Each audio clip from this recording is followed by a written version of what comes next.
Assalamualaikum warahmatullahi wabarakatuh. Tabi pun, selamat siang. Salam sejahtera bagi kita semua.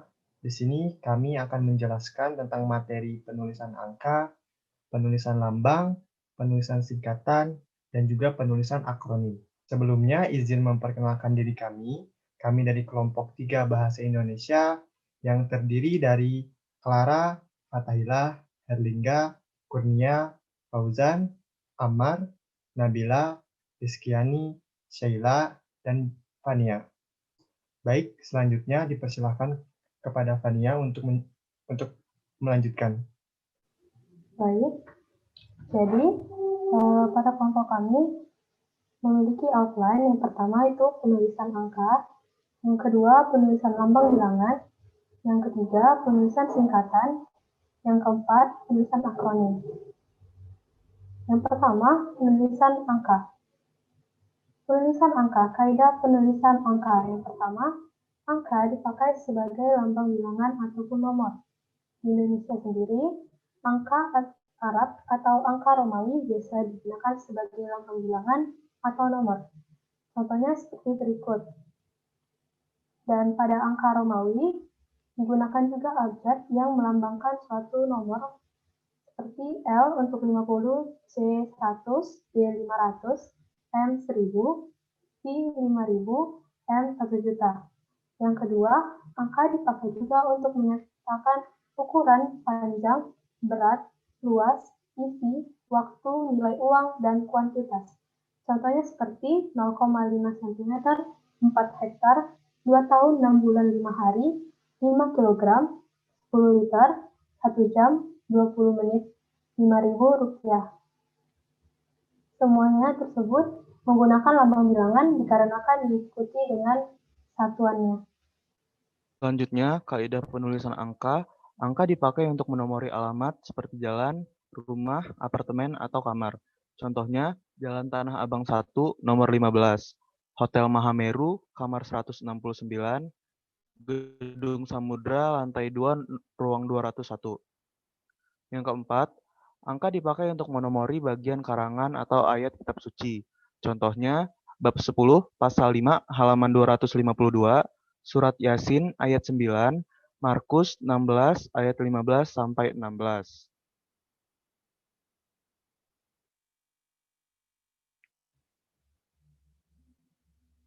Untuk materi yang selanjutnya, ada penulisan lambang bilangan. Kaidah penulisan lambang bilangan, yang pertama, bilangan yang ditulis di dalam teks yang dapat dinyatakan dengan satu atau dua kata ditulis dengan huruf, kecuali jika dipakai secara berurutan seperti dalam perincian. Misalnya, mereka mengadakan pertemuan itu sampai 3 kali. Penonton yang menghadiri konser tersebut lebih dari 1 juta buku. Yang kedua, bilangan pada awal kalimat ditulis dengan huruf. Contohnya, 50 siswa teladan mendapat beasiswa dari pemerintah daerah. Apabila bilangan di awal kalimat tidak dapat dinyatakan dengan satu atau dua kata, susunannya kalimat diubah. Jadi, Ardian mengundang 250 orang temannya. Lalu kaidah penulisan lambang bilangan yang ketiga yaitu angka yang menunjukkan bilangan besar dapat ditulis sebagai huruf supaya lebih mudah dibaca. Misalnya, dia mendapatkan bantuan 250 juta rupiah untuk mengembangkan usahanya. Lalu contoh yang kedua, perusahaan itu baru saja mendapatkan pinjaman 550 miliar rupiah. Miliar dan jutanya bisa ditulis dengan huruf. Lalu kaidah penulisan lambang bilangan yang keempat, penulisan bilangan tingkat dapat dilakukan dengan cara berikut. Misalnya, abad ke-20 ditulis dengan abad XX, yaitu menggunakan bilangan Romawi. Lalu contoh yang kedua, bisa ditulis dengan abad ke, lalu strip 20. Lalu contoh yang ketiga yaitu ditulis dengan huruf, yaitu abad ke-20. Lalu penulisan lambang bilangan yang kelima, penulisan bilangan dengan angka dan huruf sekaligus. Dilakukan dalam peraturan perundang-undangan, akta, dan kwitansi. Contohnya, telah diterima uang sebanyak Rp2.950.000, lalu ditulis di dalam kurung Rp2.950.000, tutup kurung, untuk pembayaran 1 unit televisi. Lalu yang keenam, Bilangan yang dilambangkan dengan angka dan diikuti huruf dilakukan sebagai berikut. Contohnya, saya lampirkan tanda terima uang sebesar Rp900.500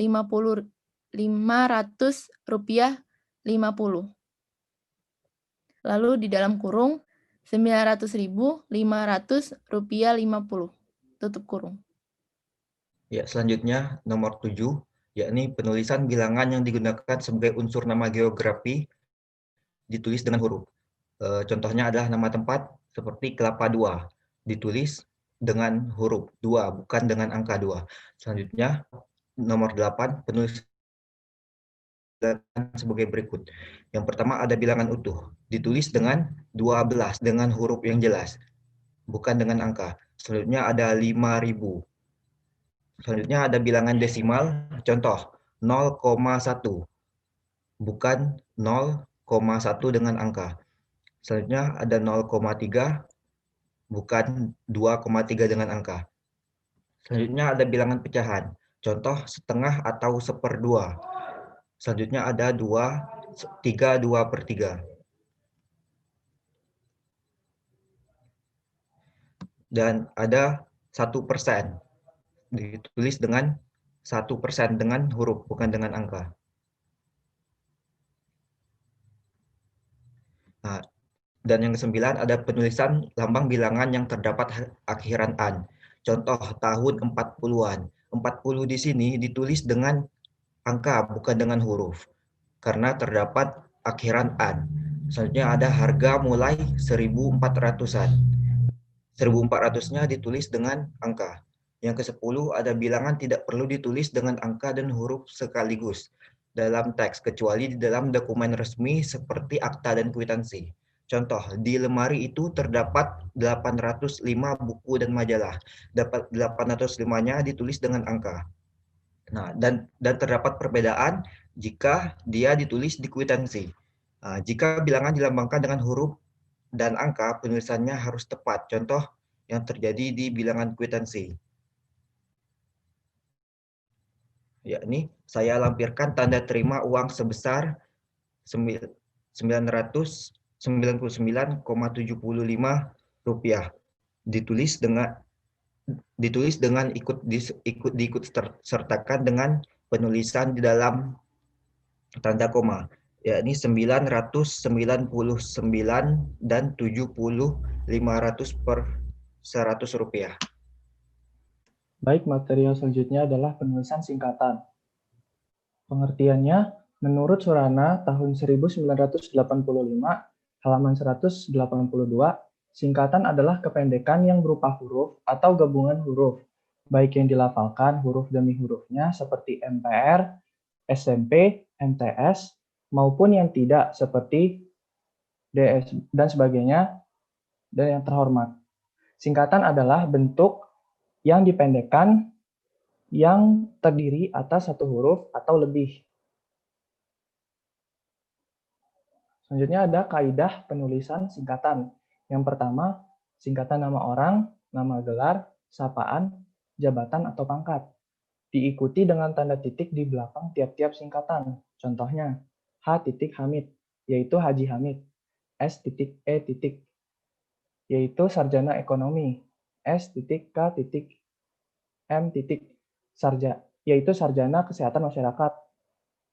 Lalu ada BPK yaitu bapak, dan Kol yaitu kolonel. Kaidah penulisan singkatan yang selanjutnya yaitu singkatan nama resmi pemerintah dan ketatanegaraan, badan atau organisasi, serta nama dokumen resmi yang terdiri atas huruf awal ditulis dengan huruf kapital dan tidak diikuti tanda titik.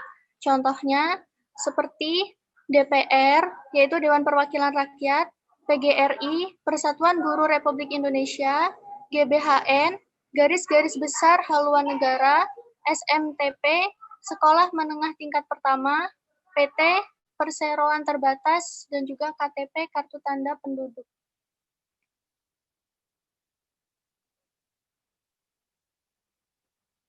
Singkatan gabungan kata yang terdiri atas 2 atau 3 kata. Biasanya disingkat dengan mengambil huruf awal pada tiap-tiap kata dan diakhiri dengan tanda titik. Contohnya DLL dan lain-lain, DSB dan sebagainya, YTH, yang terhormat, DST dan seterusnya, dan DKK dan kawan-kawan.